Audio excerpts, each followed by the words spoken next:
Sì, noi abbiamo sempre creduto alle visite aziendali, abbiamo coniugato l'arte di produrre vino con l'arte delle ville venete, dopo gli anni '80 che abbiamo ristrutturato la villa, che un tempo non era visitabile, era solo una residenza privata. Noi abbiamo fatto il restauro con lo scopo di aprirla veramente al pubblico. E l'iniziativa di Fondazione Ca' Foscari oggi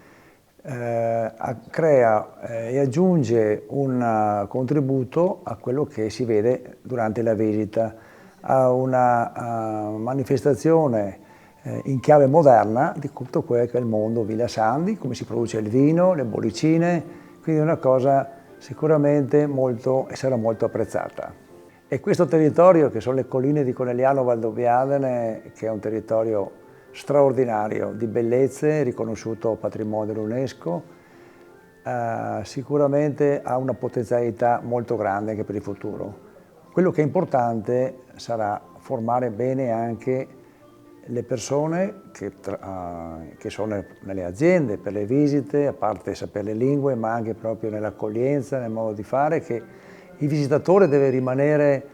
molto soddisfatto, deve rimanere molto attratto, perché poi la più bella pubblicità è il passaparola. Quindi quando ritornano nei propri paesi, sia in Italia ma anche gli stranieri, saranno dei grandi ambasciatori di questo territorio, che è uno dei posti più belli del mondo vitivinicolo al mondo.